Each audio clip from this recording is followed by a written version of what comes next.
सदृश गोपिन प्रेम प्रकट कलयुग ही दिखायो।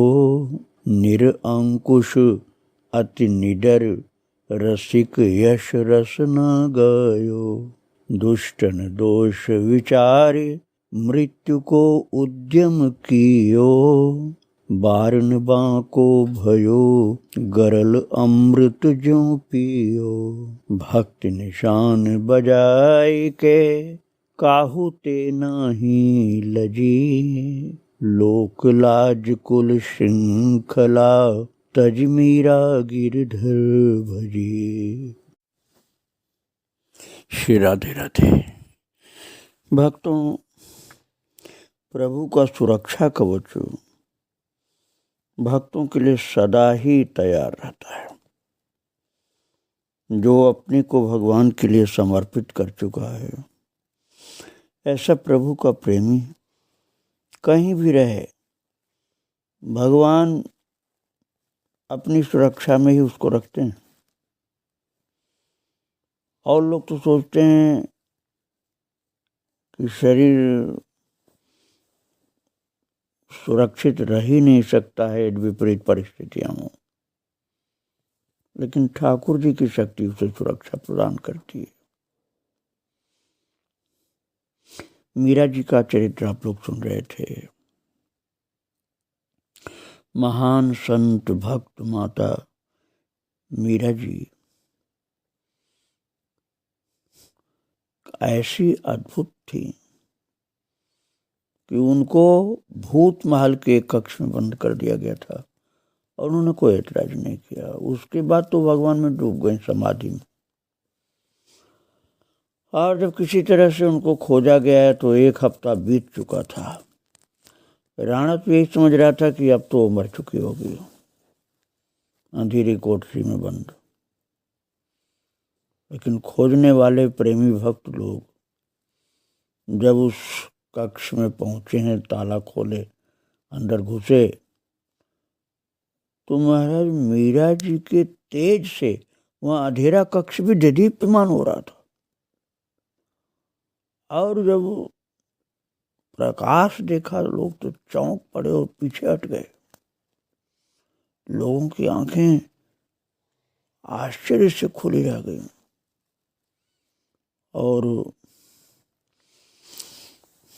बहुत मुश्किल से अपने को संभाल करके लोगों ने कहा क्या करें, मीरा जी की दासियों को बुलाया जाए, क्योंकि मीरा जी की आंखें अब भी नहीं खुल रही थी। वो तो गंभीर समाधि में थी। और मीरा की महल की ओर दौड़ाया गया सेवकों को और दासियों को रथ लाने के लिए कहा गया। और लोग उनको देख देख कर आपस में बात कर रहे हैं, कितने दिन हो गए बिना जल बिना भोजन के, और मुख कमल तनिक भी कुमलाया नहीं। भक्ति का प्रताप है भाई, भक्ति का प्रताप। और जब दासियां आई हैं मीरा जी के महल से, तो अपने स्वामिनी को इस अवस्था में ऐसे स्थान पर देख करके, भूत महल की कोठरी के अंदर देख करके, उस समाधि में बैठी हुई देख करके दासियों की आंखों से आंसू झरने लगे। और फिर उन्होंने किसी प्रकार से मीरा जी को उठाकर रथ में विराजमान किया। 2 दासियां मंगला और चंपा रथ में बैठकर उन्हें थामे रही, क्योंकि वो अपने शरीर के होश में नहीं थी, इसलिए उनको शरीर को पकड़ना जरूरी हो गया था। और रथ के पर्दे गिरा दिए गए, जिससे सब लोग उन्हें देख न सके। बाकी दासियां और सेवक साथ में चले। और तब भक्तों के मुंह से निकला है शब्द,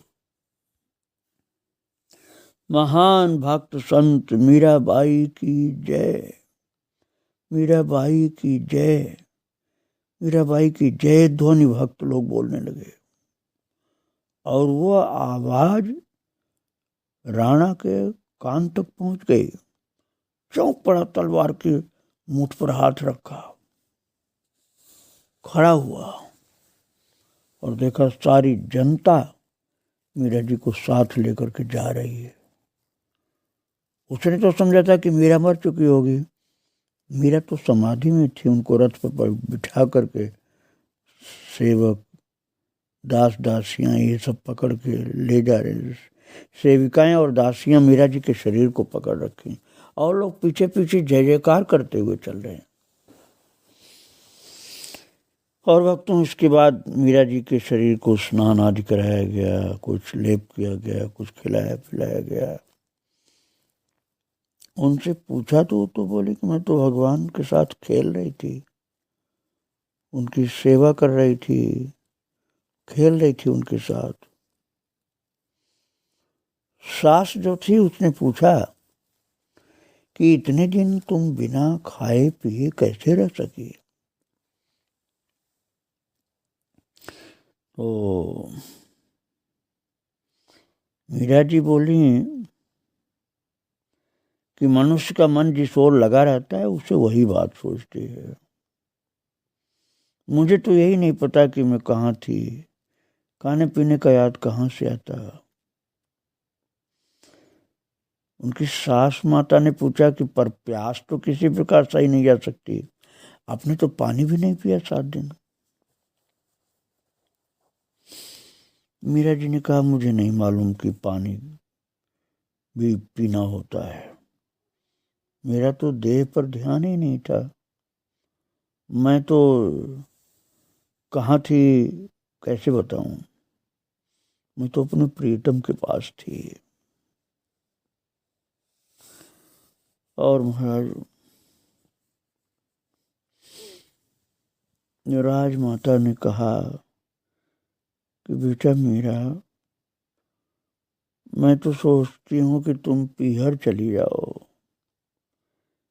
यहाँ राणा तेरे पीछे न जाने क्यों पड़ा है, कितना सताता है वो तुझको, किसी की बात नहीं सुनता, मेरी भी नहीं सुनता।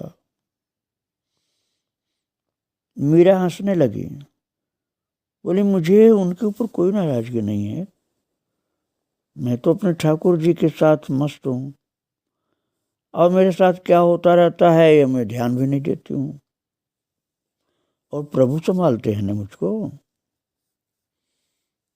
तो राजमाता बोली इतना विश्वास, इतना धैर्य तुम में कहाँ से आया? मीरा जी ने कहा ये संतों की कृपा है, सत्संग ने ही मुझे सिखाया है कि प्रभु ही जीव के सबके निकट, सबसे ज्यादा निकट और घनिष्ठ आत्मीय है, वही सबसे बड़ी सत्ता है। तब भय अपने आप भाग गया। संतों की चरण रज में, उनकी वाणी में बहुत शक्ति है, बड़ी कृपा है माता, इसलिए आप परेशान मत होइए, मैं तो प्रभु की कृपा से सुरक्षित हूँ। राजमाता के नेत्रों में आंसू आ गए प्रेम के। बोली तभी तुम इतने दुख झेल कर भी सत्संग नहीं छोड़ती, लेकिन तुम्हारे ऊपर इतने कष्ट आते हैं ये देख करके मुझको बहुत दुख होता है। मीरा जी बोले आप चिंता न करें हुकुम, बीती बातों को याद करके दुखी होने में क्या लाभ है, वे सब बात तो बीत गई, अब लौट के तो आएंगी नहीं, इसलिए हमको तो भगवान की भक्ति में अपने को लगाना है, पुरानी बातों को क्या याद करना। मीरा ने सासू के आंसू पोंछ करके उन्हें खिला पिला करके ससम्मान विदा किया। वर्षा की झड़ी में रात को मीरा आंगन में भीग रही हैं। दासियों ने बहुत प्रयास किया कि वो महल में पधारें, किंतु भाव तरंगों पर बहती हुई वो प्रलाप करती हैं। सखी, मैं अपनी सखियों से संदेश पाकर श्याम को ढूंढते हुए वन की ओर निकल गई। अब देखो भक्तों, भक्तों का ध्यान का राज्य एक अलग ही होता है। इंद्रियों में मन सर्वाधिक शक्तिशाली इंद्रिय है और वो जीव के ऊपर, उसके शरीर के ऊपर पूरा शासन करता है। और जिसके मन में भगवान बसे हों और भगवान की लीला बसी हो, भगवान का रूप, सौंदर्य, नाम, उसको मन ही आनंदित रखता है भगवान की कृपा के सहारे।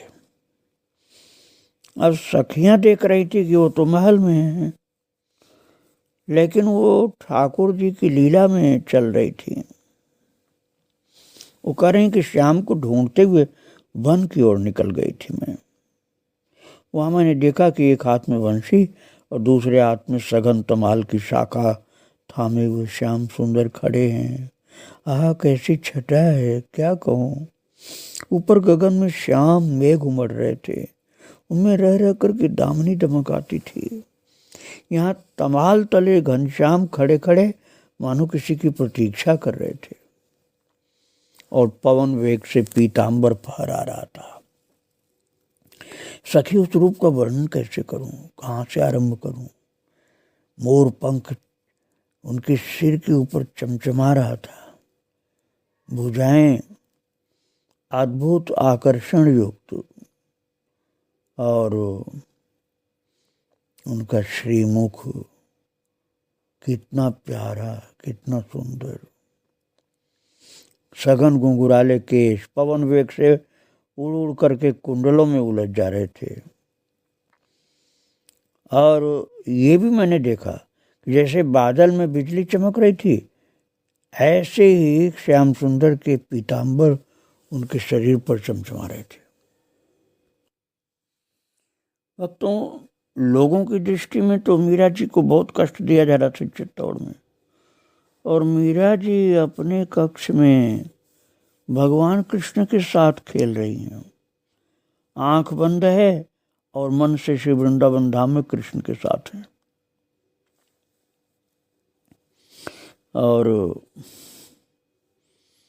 कितना आनंदित हैं कि जब वो ध्यान से उठी हैं तो सखियों को बता बता करके हंस रही हैं और प्रेम के आंसू छलछला रहे हैं उनके नेत्रों से, गाने लग जाती हैं आनंद विभोर होकर।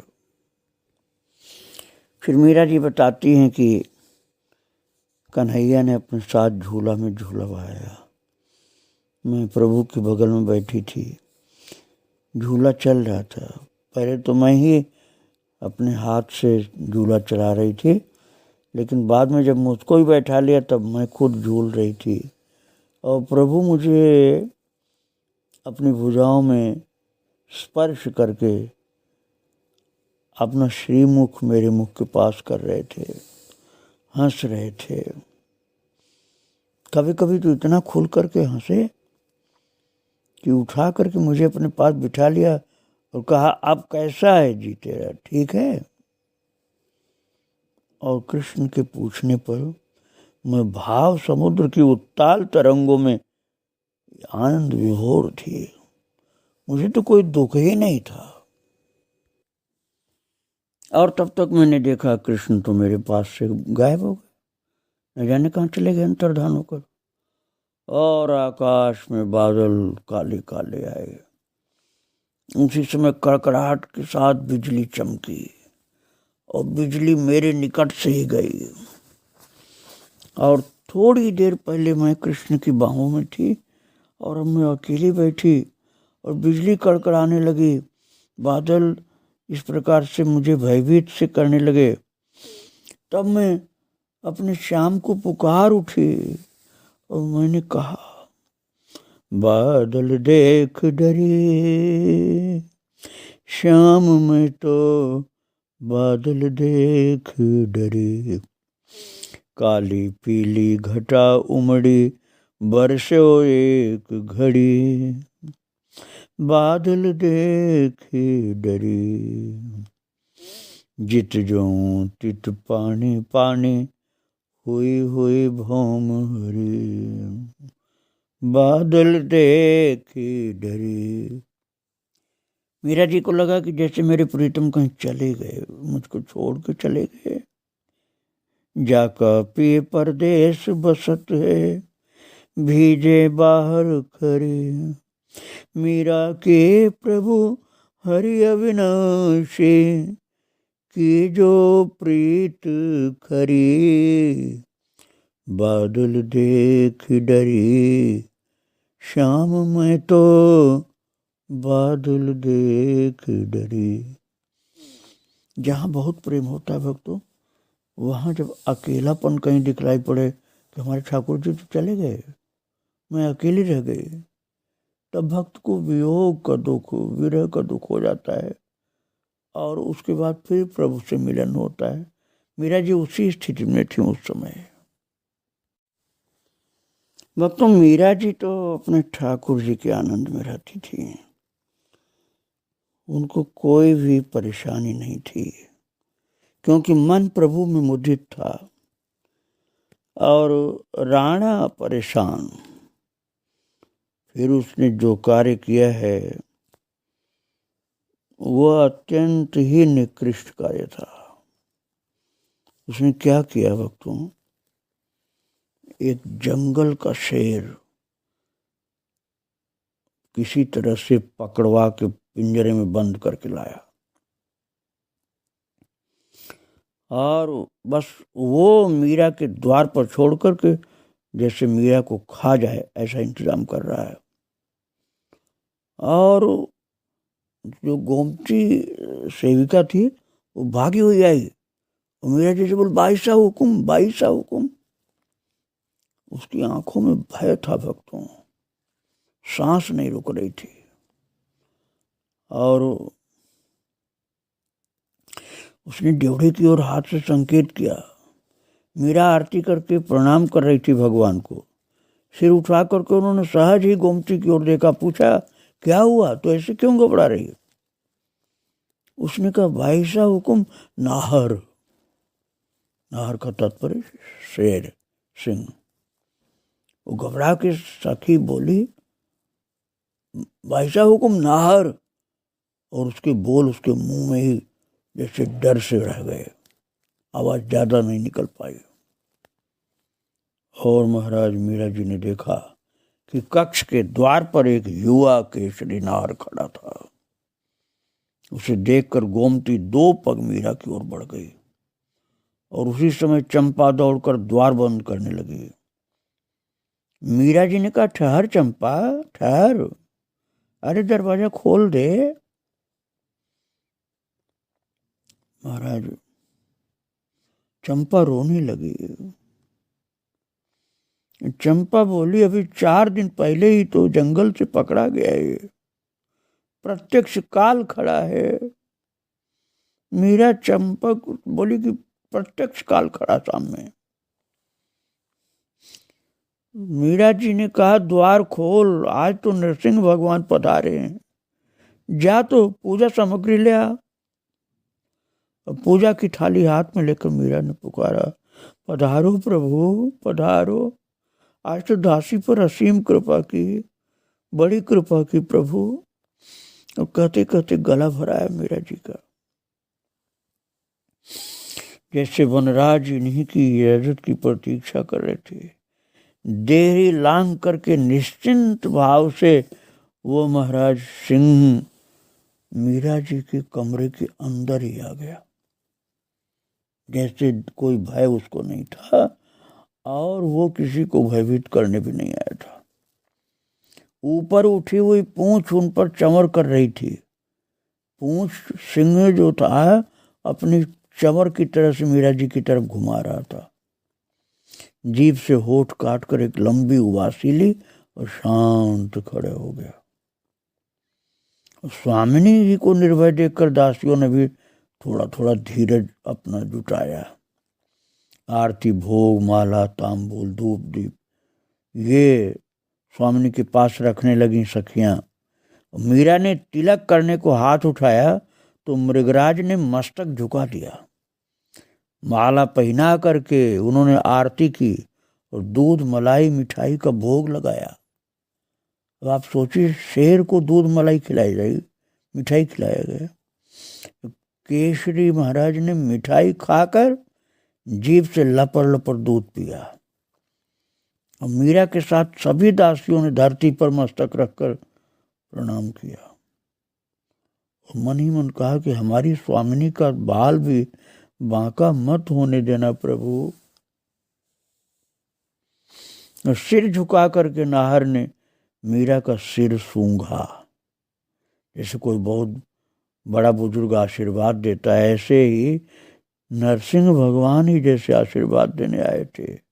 मीरा जी के सिर को सूंघा उन्होंने और फिर पलट करके चल पड़ा पीछे की ओर और देहरी के पास खड़े होकर के उसने सिर घुमाकर मीरा की ओर एक बार देखा। मीरा ने हाथ जोड़ करके सिर झुकाया और फिर उसी समय पहरे वाला भागता हुआ आया, क्योंकि उसको पहले से पता नहीं था। वक्त तो अचानक देखा उसने तो चिल्ला रहा था और तभी ड्योढ़ी पर नाहर के दहाड़ने की आवाज आई और भैरू जो था सेवक को तो जो कहने आया था वो सब बात भूल गया, भागा जोर से और ड्योढ़ी के बाहर इधर उधर छिपे हुए वो लोग थे जो पिंजरा लाने वाले थे। पिंजरे के अंदर शेर लाए थे वो लोग और फिर छिपे थे कि वो भी शेर तो मीरा जी को खा जाएगा। लेकिन हुआ क्या भक्तों, अब ये देखो, एक बार जोर की दहाड़ मारी शेर ने और छलांग भरी और वन की ओर दौड़ चला। और महाराज आगे क्या घटना घटती है, जाते जाते और जो यहाँ द्वारपाल थे ना वो तो आके क्षमा मांग रहा था मीरा जी से कि मुझसे गलती हुई। बोली मीरा जी बोली तुम्हारी कोई गलती नहीं, ये सब ठाकुर जी की लीला है, नरसिंह भगवान आए थे। और महाराज जाते जाते शेर ने निशाना बनाया उन दुष्टों को जो उसको ले आए थे मीरा जी के पास। 10 दासियां सखियां सब रो रही थी, कह रही थी मीरा जी आप चित्तौड़ से मेड़ता के लिए पत्र लिख दो, दाता हुक्म अर्थात वीरम देव जी को, बड़े पिताजी को। यहाँ चित्तौड़ में हमारा क्या गड़ा है, हम यहाँ क्यों रहें, यहाँ रात दिन हमको सताया जाता है, हम लोग चलें वहीं मेड़ता रहें तो ठीक रहेगा। मीरा जी हंस पड़ी, उन्होंने कहा अच्छा ला दे पागल, तू इतनी घबराई हो, मैं पत्र लिख देती हूँ, बड़े पिताजी को पत्र लिख देती हूँ और फिर हम लोग मेड़ता चलेंगे, यदि तुम्हारा यही मन है तो चलेंगे मेड़ता। और महाराज मीरा जी को उस नाहर ने तो स्पर्श नहीं किया था, सिर सूंघ करके जैसे आशीर्वाद दिया था। विक्रमादित्य के पास अर्थात राणा विक्रम के पास खबर पहुंचाई गई कि उसने मीरा जी को तो कुछ नहीं कहा है, उन्होंने तो पूजा की, भोग लगाया, आरती प्रणाम किया और वो पाले हुए कुत्ते की भांति खड़ा रहा, पूंछ हिलाता रहा। फिर विक्रम ने कहा फिर आगे क्या हुआ है बता जल्दी।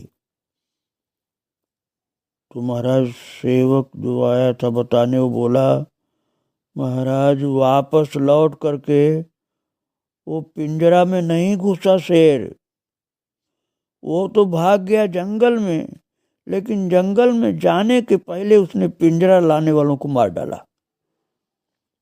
दोनों जो खड़े थे अगल बगल में पिंजरा लेके आए थे, उन दोनों को फाड़ दिया और उसके बाद पिंजरा में न जाकर के जंगल में भाग गया शेर।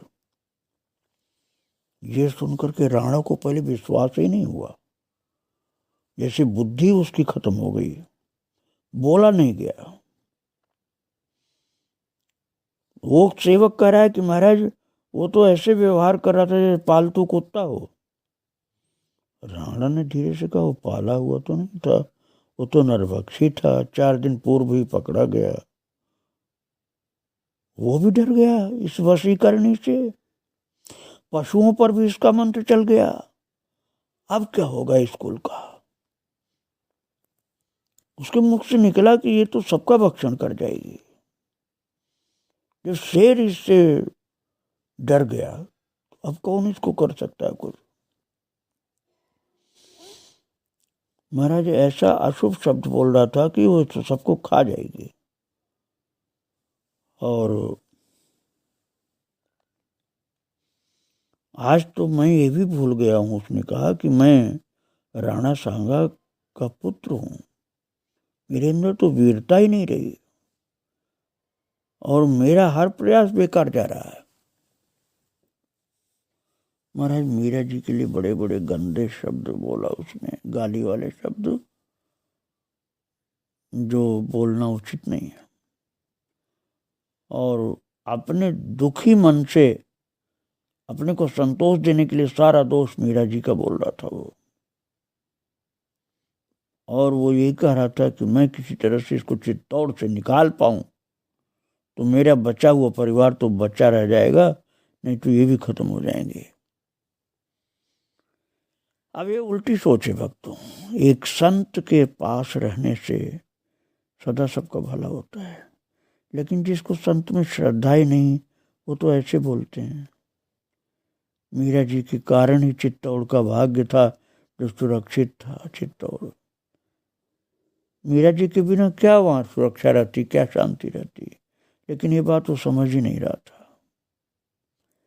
मीरा जी के आगे के चरित्र आपको फिर सुनाएंगे प्रभु कृपा से। आज यहीं प्रणाम करके विराम दे रहा हूँ। श्री राधे राधे, जय श्री राधे राधे।